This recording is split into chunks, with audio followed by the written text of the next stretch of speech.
So at this point, total surplus is as big as it can be. There's no additional total surplus that can be added, and that is what is going to be, we call efficient, right? Efficiency, we can state it a bunch of different ways, right? When marginal benefit equals marginal cost from society's point of view is the same thing as saying total surplus is as big as it possibly can be. These two statements are equivalent. They're equivalent because marginal benefit equals marginal cost is our golden rule, right? It tells us how to make total surplus as big as possible. So let's ask a different question. What happens if we do not get to that equilibrium quantity? As I mentioned, if we're not there yet, there are still some trades that could occur that would make everybody better off. There are still people out there who value the thing more than it costs to make, and they're not getting it yet. So what happens if we stop before we get to that point? Well, if we only have these 5 sales, well, then obviously, you know, this whole area as a total is smaller than the entirety of the total surplus, right? Obviously, we're going to leave out some parts of the total surplus, and therefore it won't be efficient. Let's get a little bit more direct about it. Let's imagine that the price is not at that equilibrium. So I mentioned that it doesn't really matter where the price is in terms of getting the economic surplus from a particular sale, right? If it's a super good deal for the producer, it provides the exact same amount of economic surplus as if it's a super good deal for the consumer, right? No, either way, it just divvies up that surplus. But having the price at a different point might mean that some trades do not occur that would be efficiency improving. So let's imagine that the price is up here instead of being down at the equilibrium. What's going to happen? Well, we can tell the exact same story as before, right? This person's going to buy from this person's going to buy from this person, and so on and so on and so on. We already know there's going to be an excess surplus here. What does that actually mean? Well, it means that the consumers, once you get past this consumer right here, these consumers who used to find it worthwhile to buy the thing no longer do, right? They can't find, or for them, their marginal benefit is not as low as the price, is lower than the price is, right? So they're not going to be someone who's going to be willing to trade, even though it would make society as a whole better off if they did, right? What would happen if this person right here, who has a valuation below the price, bought a unit from this person down here? It would make society better off, right? Because what would happen? The consumer would get better by this amount. The producer would get better by would only use this many resources. It would still be good for society as a whole, right? It would make a better use of resources to sell that good to that person than to not do it at all. But that's not going to happen because the consumer is not going to consent to that, right? Because they're going to say, yeah, sure, it'd be better off for society, but like you're making me pay more than I value the thing at. Why would I do that, right? I'm not going to do that. I'm going to go home. And so that sale does not happen. Same thing would happen if the price was flipped on the other side and it's too low, right? If the price was low, like it is down here. We would get to this producer up here, and we would say, hey, producer, somebody would value that thing more than it's going to cost you to make. You should make it.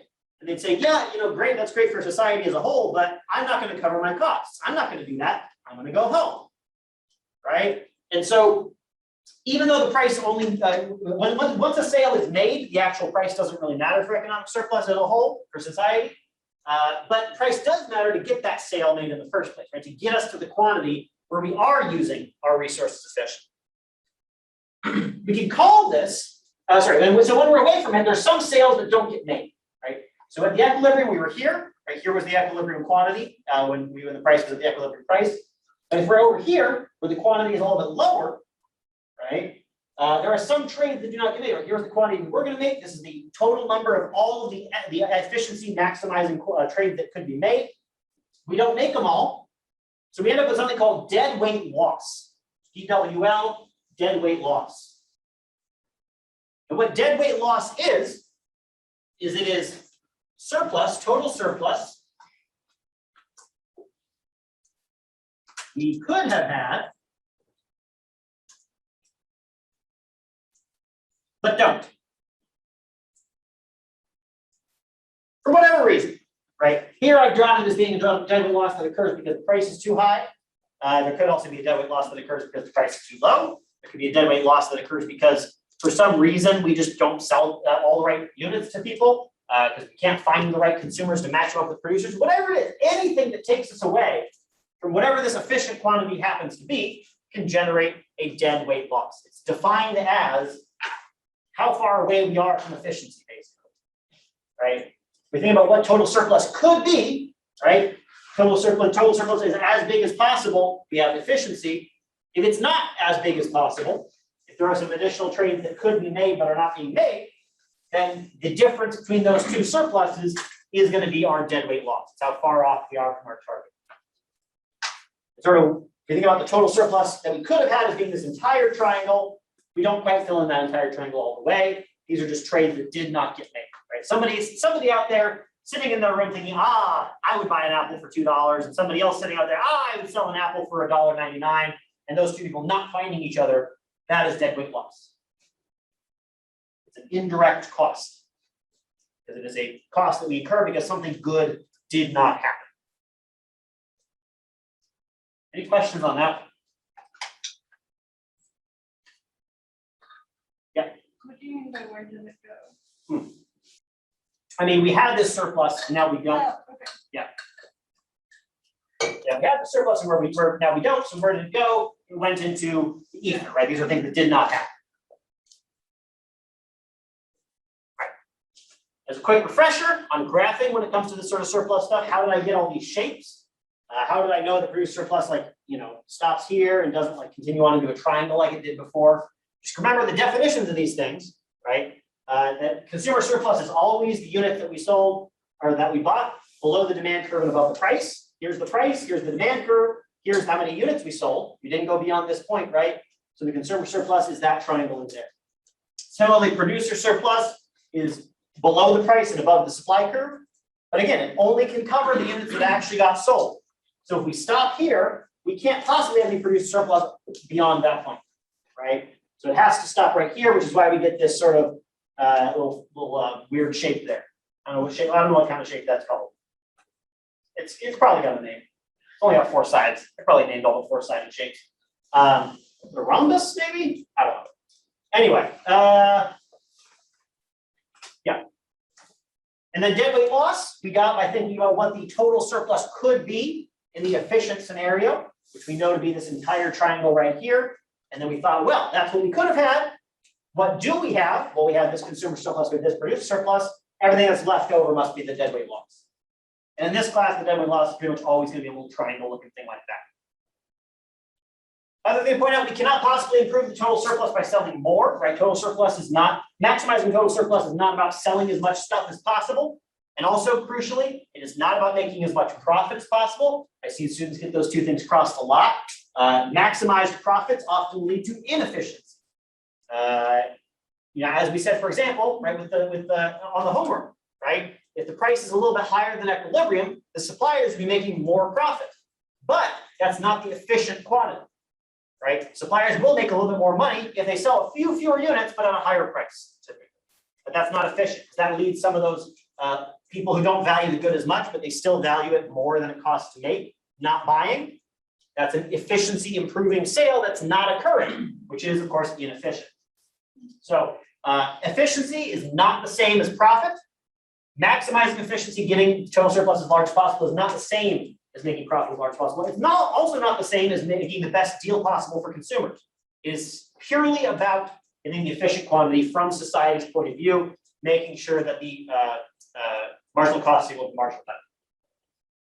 So because of that, we also don't want to increase units too much, right? If we're at this efficient point already, what would happen if we sold more, right? There's still more people to the right of this cross here. So here's the additional cost that would be borne if they sold another unit. Here's the additional benefit. The marginal cost is above the marginal benefit. So society would be worse off as a whole if they made that unit, right? That's somebody like saying, hey, this book is going to cost me $20 to print. Somebody says, well, that book looks kind of cool. I'll pay you $10 for it. And then somehow that sale gets made and society is made worse off because the $20 worth of resources that went into making the book would have been more fruitfully used for something else. All right, so because of that, because we can't improve total surplus by going down or by going up in terms of our quantity, this must be the sort of efficiency maximizing amount. And in our supply and demand model, it is that we're going to get maximum efficiency where supply and demand cross. At this point, and this is sort of recapping what we already talked about, no individual wants to change their quantity. No individual buyer wants to buy at the current price unless they already have, right? Everybody who hasn't bought one yet doesn't value it as much as the price. Everyone who hasn't sold one yet doesn't have their costs above the price. It's not going to be worth it for either. Also, nobody wants to undo their sale, right? Nobody's like, man, I wish the price was lower. This is not worth it for me anymore because their marginal benefit is clearly still above the price. Anything that stops surplus increasing sale harms efficiency. Anything that reallocates from high marginal benefit consumers to low marginal benefit consumers harms efficiency. Also, anything that reallocates production from low marginal cost producers to high marginal cost producers. You can imagine sort of, imagine somehow these people were not selling, but these people were for some reason. Clearly that would be bad, right? Because we'd be using our much more resources, right? Here's the cost of these people producing. Here's the cost of these people producing.